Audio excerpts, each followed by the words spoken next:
नमस्कार, स्वागत है आप सभी का डीडी न्यूज के इस खास बुलेटिन एक्सप्रेस 100 में, जहां हम लेकर आते हैं राजनीति, मनोरंजन, देश, दुनिया, खेल और व्यापार जगत की सभी खबरों को एक्सप्रेस अंदाज में। मैं हूं अश्विनी मिश्र।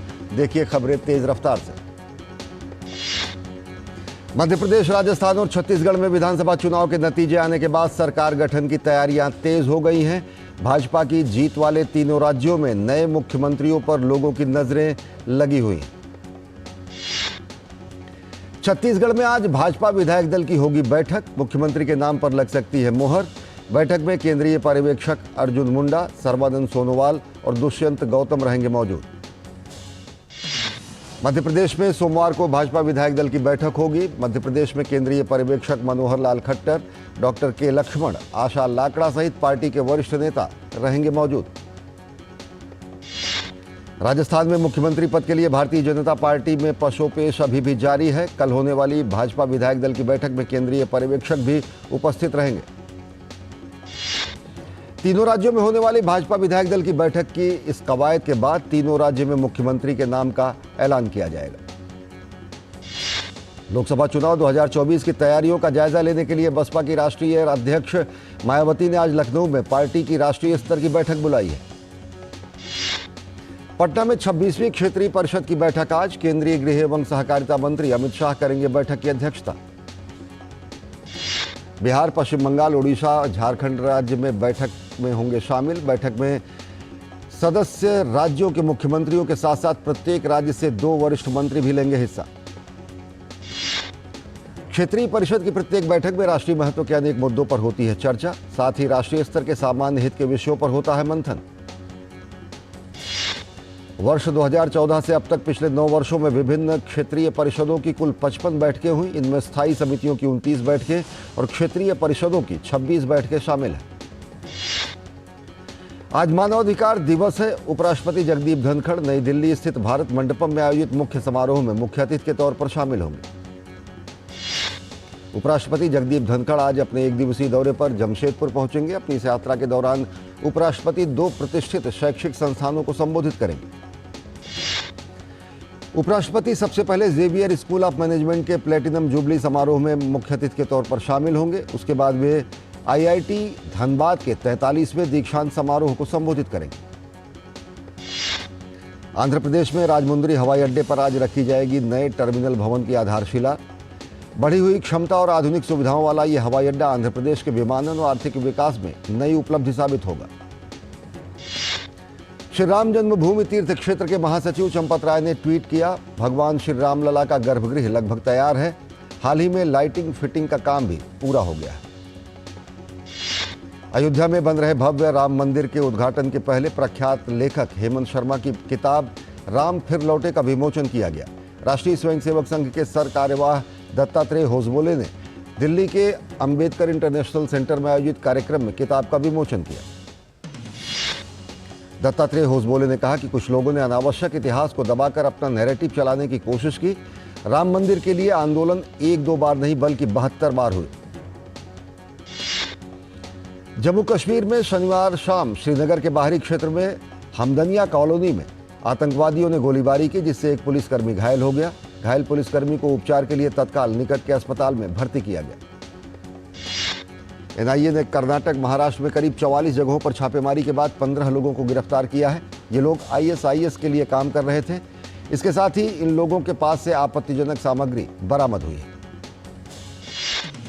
सुखदेव सिंह गोगामेडी हत्याकांड में मुख्य आरोपी रोहित राठौर सहित नितिन फौजी समेत 3 आरोपियों को चंडीगढ़ से दिल्ली पुलिस के क्राइम ब्रांच ऑफिस लाया गया है। पश्चिम बंगाल के मुर्शिदाबाद में एक सड़क हादसा हुआ। हादसे में 3 लोगों की मौत हो गई, कई अन्य घायल हो गए।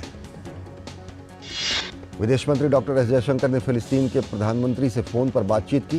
दोनों नेताओं ने गाजा और वेस्ट बैंक की स्थिति पर गहरी चिंता व्यक्त की। दोनों नेताओं ने संपर्क साधे रहने पर सहमति जताई। एक्स पर लिखते हुए डॉक्टर जयशंकर ने कहा, कल शाम फिलिस्तीनी प्रधानमंत्री मोहम्मद शातेह से बात हुई। भाजपा के राष्ट्रीय अध्यक्ष जेपी नड्डा हरियाणा के सोहना में आयोजित विकसित भारत संकल्प यात्रा में शामिल हुए। उन्होंने जनकल्याण के लिए मोदी सरकार द्वारा किए जा रहे कामों का जिक्र किया। जेपी नड्डा ने कहा कि केंद्र सरकार देश को विकास की नई ऊंचाइयों पर ले जा रही है। केंद्रीय मंत्री ज्योतिरादित्य सिंधिया ने कहा कि विकसित भारत संकल्प यात्रा विकास की क्रांति का संदेश जन जन तक पहुंचा रही है। उन्होंने कहा कि देश के हर वर्ग के कल्याण के लिए मोदी सरकार ने बड़े कदम उठाए हैं। विकसित भारत संकल्प यात्रा शनिवार को राजस्थान के जोधपुर पहुंची। कार्यक्रम में केंद्रीय जल शक्ति मंत्री गजेंद्र सिंह शेखावत शामिल हुए। उन्होंने कहा कि प्रधानमंत्री नरेंद्र मोदी के नेतृत्व में देश तेजी से विकास के मार्ग पर आगे बढ़ रहा है। तमिलनाडु के मयिलादुरई जिले में आयोजित विकसित भारत संकल्प यात्रा में केंद्रीय मंत्री सर्बानंद सोनोवाल ने हिस्सा लिया। कार्यक्रम को संबोधित करते हुए सर्बानंद सोनोवाल ने कहा कि प्रधानमंत्री नरेंद्र मोदी के नेतृत्व में देश दुनिया में नाम कमा रहा है। जम्मू कश्मीर के उधमपुर में विकसित भारत संकल्प यात्रा को लेकर भारी उत्साह देखा गया। केंद्रीय मंत्री डॉक्टर जितेंद्र सिंह ने यात्रा में हिस्सा लिया। डॉक्टर जितेंद्र सिंह ने कहा कि प्रधानमंत्री नरेंद्र मोदी के नेतृत्व में देश विकास के पथ पर तेजी से आगे बढ़ रहा है। वस्त्र मंत्रालय आज मुंबई में देश का अब तक का सबसे बड़ा वन भारत साड़ी वॉकाथॉन का आयोजन कर रहा है। कार्यक्रम का उद्देश्य देश भर में महिलाओं को भाग लेने के लिए आमंत्रित करने के साथ साथ साड़ी पहनने के लिए प्रदर्शित करने के भारत की विविधता में एकता के स्वरूप को प्रस्तुत करना है और भारत में हथकरघा साड़ी संस्कृति को बढ़ावा देना है। दिल्ली में वायु गुणवत्ता सूचकांक अभी भी बहुत खराब श्रेणी में बना हुआ है। लोगों को काफी दिक्कतों का सामना करना पड़ रहा है। उत्तर प्रदेश के बरेली जिले से दिल दहलाने वाली खबर सामने आई। यहां एक सड़क हादसे में एक बच्चे सहित 8 लोगों की दर्दनाक मौत हो गई। पुलिस ने शवों को पोस्टमार्टम के लिए भेज दिया। हादसा भोजीपुरा के पास हाईवे पर तेज रफ्तार से आ रही ट्रक और कार के जोरदार टक्कर के बाद हुई। टक्कर लगने के बाद कार में आग लग गई। बीएसएफ ने पंजाब पुलिस के साथ एक संयुक्त अभियान में अमृतसर के दाओके गांव के बाहरी इलाके में नशीले पदार्थों के साथ एक ड्रोन को बरामद किया है। एक व्यक्ति जो आधार के लिए पात्र है लेकिन उंगलियों के निशान देने में असमर्थ है, वो केवल आइरिस स्कैन का उपयोग करके अपना नामांकन करा सकता है। ओडिशा के मुख्यमंत्री नवीन पटनायक ने भुवनेश्वर में पहली विंटेज और क्लासिक कार प्रदर्शनी ओडिशा कॉनकॉर्स डी एलिगेंस का उद्घाटन किया। नागालैंड के 10 दिवसीय हॉर्नबिल महोत्सव का आज समापन हो जाएगा। 1 दिसंबर को इस महोत्सव की शुरुआत हुई थी। उत्तर प्रदेश के वाराणसी में गंगा घाट पर साइबेरियन पक्षी पर्यटकों के आकर्षण का केंद्र बने हुए हैं। ओडिशा के संबलपुर में केंद्रीय मंत्री धर्मेंद्र प्रधान ने अपने परिवार के साथ मां समलेश्वरी मंदिर में पूजा अर्चना की। भारतीय सेना ने जवाहरलाल नेहरू स्टेडियम में भारतीय सेना के लिए दिग्गजों के लिए ऑनर रन का आयोजन किया। केंद्रीय गृह एवं सहकारिता मंत्री अमित शाह ने कहा कि भारत 2025 के अंत तक 5000 अरब अमेरिकी डॉलर की अर्थव्यवस्था बन जाएगा। केंद्रीय गृह मंत्री अमित शाह ने उत्तराखंड वैश्विक निवेशक शिखर सम्मेलन के समापन सत्र को संबोधित करते हुए कहा कि प्रधानमंत्री नरेंद्र मोदी के दूरदर्शी नेतृत्व के कारण भारत पिछले 1 दशक में हर मोर्चे पर तेजी से आगे बढ़ा है। भारत अंतर्राष्ट्रीय सम्मेलन एवं प्रदर्शनी केंद्र यानी यशोभूमि में 11 दिसंबर से 4 दिवसीय विश्व निवेश सम्मेलन का आयोजन होगा। बड़ी संख्या में सरकारी नीति निर्माता, विभिन्न अंतर्राष्ट्रीय संगठन, शिक्षा जगत, निजी क्षेत्र, स्टार्टअप के प्रतिनिधि इसमें शामिल होंगे और व्यापार तथा निवेश में सहयोग बढ़ाने के तरीकों पर विचार विमर्श करेंगे। राष्ट्रीय कंपनी कानून अपीलीय न्यायाधिकरण ने Ratnagiri gas and power private limited के 35.47% हिस्सेदारी का अधिग्रहण करने का खुलासा नहीं करने के लिए सरकारी स्वामित्व वाली बिजली कंपनी एनटीपीसी पर 40 लाख रुपए का जुर्माना लगाने के सीसीआई के आदेश पर रोक लगा दी है। एफपीआई ने दिसंबर में भारत में बड़ी वापसी की है। जियोजित फाइनेंशियल सर्विसेज के मुख्य निवेश रणनीतिकार वीके विजय कुमार ने कहा कि भले ही एफपीआई ने नवंबर में भारत में 9000 करोड़ रुपए का निवेश किया, लेकिन वे नकदी बाजार में 368 करोड़ रुपए के विक्रेता रहे। केंद्र सरकार गिफ्ट आईएफएससीए को पारंपरिक वित्त एवं उद्यमों से आगे ले जाना चाहती है और इसे नए युग के वैश्विक वित्तीय प्रौद्योगिकी सेवाओं का वैश्विक केंद्र बनाना चाहती है।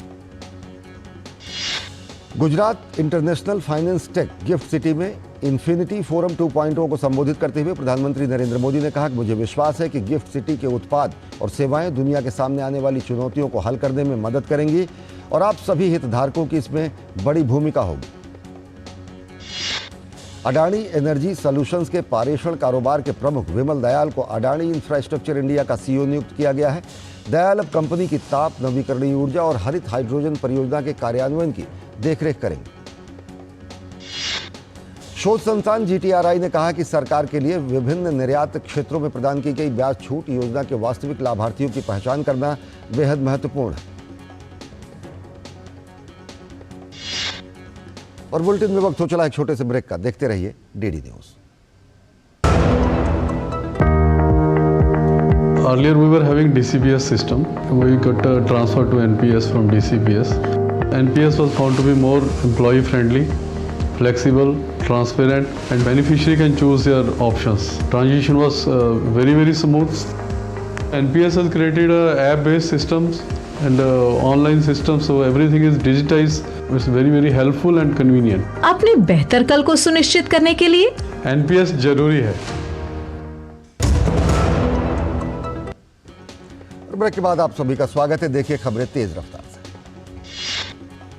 केंद्र सरकार ने इलेक्ट्रिक दोपहिया विनिर्माता कंपनी ओकिनावा के फेम 2 उल्लंघन मामले में अंतरिम राहत देने से इनकार किया है। ओकिनावा ने दिल्ली हाईकोर्ट में याचिका दायर कर 116 करोड़ रुपए की वसूली के सरकार के निर्देश के खिलाफ रोक लगाने के आदेश की मांग की थी। ई-गवर्नेंस 2024 के लिए राष्ट्रीय पुरस्कार के लिए वेब पोर्टल को लाइव कर दिया गया है। इच्छुक उम्मीदवार 29 दिसंबर तक इसके लिए पंजीकरण कर सकते हैं। विश्व स्वास्थ्य संगठन आज गाजा और वेस्ट बैंक में मौजूदा स्वास्थ्य स्थिति पर बैठक करेगा। बैठक में फिलिस्तीनी दूत और अधिक चिकित्सा सहायता की मांग करेंगे। WHO ने कहा है कि इस सत्र के लिए 15 देशों से अनुरोध प्राप्त हुआ है। इससे पहले WHO ने कहा कि गाजा में बमबारी से ज्यादा लोगों की मौत हो रही है और बच्चों में डायरिया के मामले सामान्य स्तर से लगभग 100 गुना तक बढ़ गए हैं। इजराइल और हमास के बीच युद्ध विराम पहल के बाद फिर से संघर्ष शुरू हो गया है।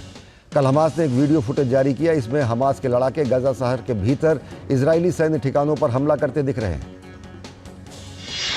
पिछले सप्ताह संघर्ष विराम टूटने के बाद से इजराइल ने गाजा पट्टी के दक्षिणी हिस्से में अपने जमीनी हमले विस्तार को तेजी में तब्दील कर दिया है। नाइजीरिया में डांगोट तेल रिफाइनरी को कल बड़ी सफलता मिली। Shell international trading and shipping company ने 1 मिलियन बैरल कच्चे तेल का पहला कार्गो प्राप्त हुआ। यह रिफाइनरी वर्षों तक बंद पड़ी थी, जिसकी परिचालन की शुरुआत हाल ही में हुई है। डांगोटे ग्रुप ने कल कहा कि अगबामी से 1 मिलियन बैरल कच्चे तेल का कार्गो जो गहरे पानी क्षेत्र में संचालित होती है, वो 6 मिलियन बैरल में रिफाइनरी के संचालन को सक्षम बनाएगा। इससे डीजल, विमानन ईंधन और तरलीकृत पेट्रोलियम गैस का उत्पादन शुरू हो जाएगा। मिस्र में आज राष्ट्रपति के पद के लिए चुनाव हो रहा है। मिस्र में लोग रविवार को राष्ट्रपति चुनाव के लिए मतदान कर रहे हैं। अब्देल फतह अल सीसी सत्ता में तीसरी बार जीत हासिल करने की ओर अग्रसर हैं, क्योंकि देश आर्थिक संकट और गाजा के साथ अपनी सीमा पर युद्ध से जूझ रहा है।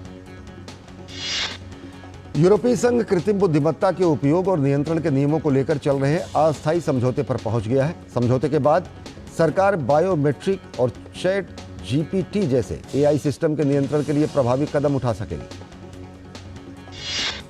राजनीतिक समझौते के साथ ही यूरोपीय संघ AI को नियंत्रित करने की दिशा में कानून बनाने वाला दुनिया का पहला प्रमुख विश्व शक्ति बनने की ओर अग्रसर हो गया है। अमेरिकी राष्ट्रपति जो बाइडेन ने पहली हाई स्पीड रेल परियोजना की घोषणा की है। यह high speed rail Las Vegas से लॉस एंजलिस के बीच चलेगी। कैलिफोर्निया से होकर गुजरने वाली इस परियोजना में बाइडेन सरकार लगभग $3 बिलियन निवेश करेगी। परियोजना पूरी हो जाने के बाद लॉस वेगास से लॉस एंजलिस के बीच 5 घंटे की दूरी घटकर 2 घंटे की हो जाएगी।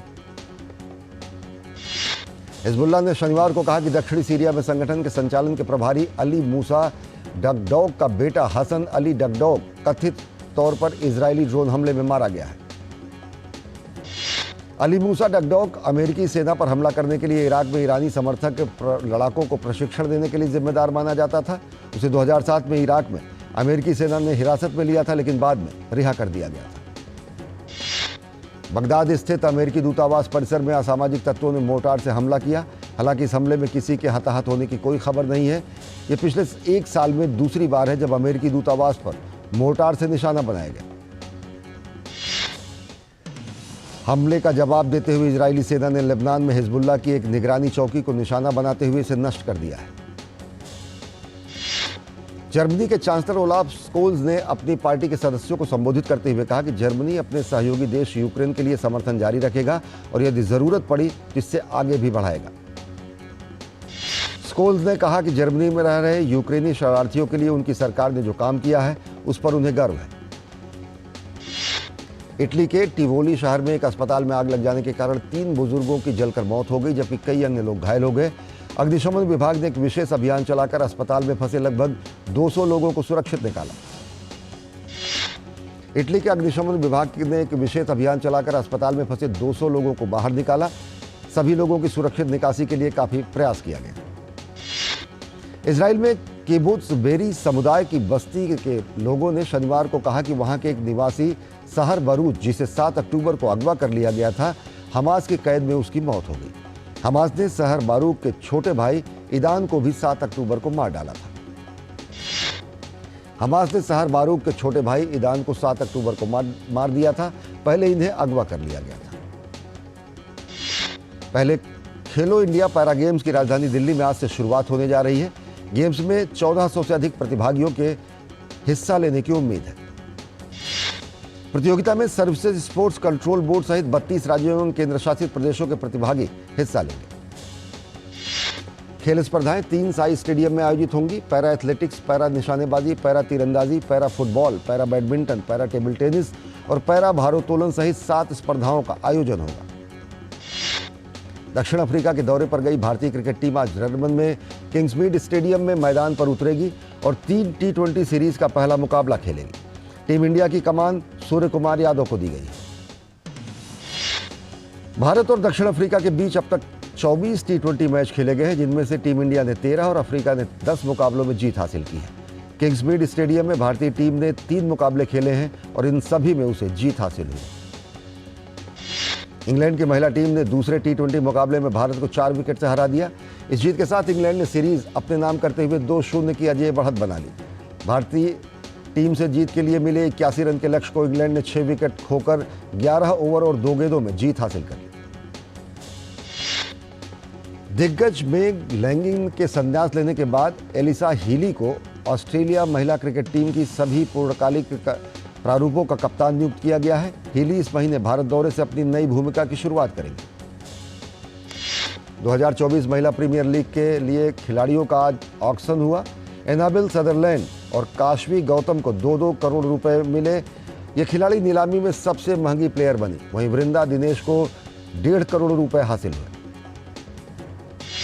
इस बार फ्रेंचाइजी ने 30 खिलाड़ियों को खरीदा है। इनमें 9 विदेशी और 21 भारतीय खिलाड़ी शामिल हैं। नीलामी प्रक्रिया में फ्रेंचाइजी ने 30 प्लेयर्स पर 12.75 करोड़ रुपए खर्च किए। नीलामी में 5 खिलाड़ियों को 1 करोड़ रुपए से ज्यादा की रकम मिली है। न्यूजीलैंड ने दूसरे टेस्ट मैच में बांग्लादेश को 4 विकेट से हरा दिया है। जीत के लिए मिले 137 रन के लक्ष्य को न्यूजीलैंड ने फिलिप्स और सेंटर की साझेदारी की बदौलत जीत हासिल किया। सीरीज 1-1 से बराबरी पर समाप्त हुई। मलेशिया में खेले जा रहे पुरुषों के जूनियर हॉकी विश्व कप में भारत ने क्वार्टर फाइनल में स्थान बना लिया है। आखिरी ग्रुप दौर के मुकाबले में भारत ने कनाडा को 10-1 के बड़े अंतर से शिकस्त दी। भारत ने ग्रुप सी में 3 मैच में 6 अंक के साथ स्पेन के साथ दूसरा स्थान हासिल किया है। प्रतियोगिता के बाद भारत ने क्वार्टर फाइनल में स्थान बना लिया है। भारत के लिए आदित्य, अर्जुन, रोहित, अमनदीप ने 2-2 गोल करने में सफलता पाई है। वहीं विष्णुकांत सिंह, राजेंद्र सिंह, सौरभ आनंद और उत्तम सिंह ने 1-1 गोल डाले।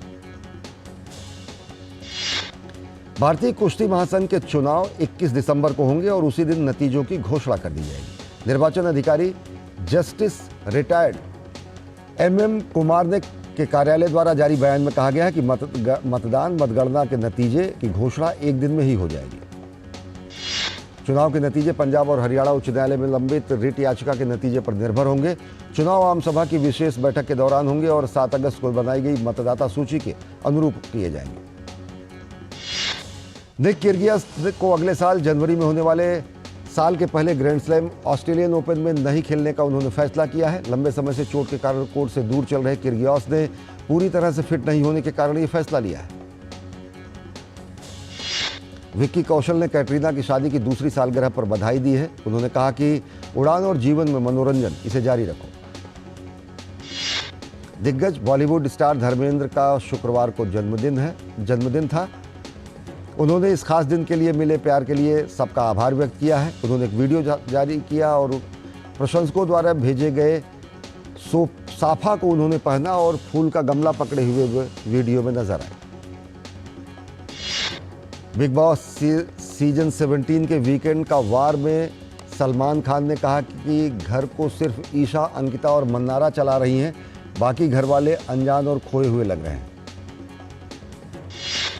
Ranbir Kapoor starrer action drama animal में तृप्ति डिमरी की बहुचर्चित भूमिका के लिए सारा अली खान को कास्ट करने की मीडिया रिपोर्टों के बीच एक अंदरूनी सूत्र ने अफवाहों को खारिज कर दिया है और खुलासा किया है कि उन्होंने कभी फिल्म के लिए ऑडिशन भी नहीं दिया था। फिल्म एनिमल और पुष्पा 2 में अपनी दमदार अभिनय से सबको हैरान करने वाली अभिनेत्री रश्मिका मंदाना जल्द ही अपनी आगामी फिल्म द रूल में नजर आएंगी। रश्मिका इस फिल्म की शूटिंग 13 से शुरू करेंगी। फिल्म ब्रह्मास्त्र 2 में नजर आएंगे अभिनेता रणवीर सिंह। फिल्म में रणबीर कपूर के पिता देव का किरदार निभाते हुए नजर आएंगे। हाल ही में रिलीज हुई विक्की कौशल की फिल्म सैम बहादुर जल्द ही OTT पर प्रीमियर होगा। फिल्म 26 जनवरी 2024 से G5 पर प्रसारित की जाएगी। नागा चैतन्य और साई पल्लवी की आगामी फिल्म थंडेल की हैदराबाद में भव्य लॉन्चिंग हुई। लॉन्चिंग के दौरान दक्षिण भारतीय सिनेमा के मशहूर अभिनेता नागार्जुन और वेंकटेश मुख्य अतिथि के रूप में शामिल हुए। मराठी फिल्म महापरिनिर्वाण का टीजर जारी हो गया। ये फिल्म बाबा साहब भीमराव अंबेडकर के महापरिनिर्वाण दिवस को अपने कैमरे में कैद करने वाले नामदेवराव वाटकर के जीवन पर आधारित है। चर्चित शो मास्टर शेफ इंडिया को 8 हफ्तों के बाद अपना विजेता मिल गया है। शो में दुनिया भर के प्रतिभागियों के बीच मैंगलोर के रहने वाले मोहम्मद आशिक ने अपनी बेहतरीन कुकिंग स्किल से शो का ट्रॉफी अपने नाम किया है। तो बुलेटिन में फिलहाल इतना ही। देश और दुनिया की ताज़ा तरीन खबरों के लिए देखते रहिए DD न्यूज़। नमस्कार।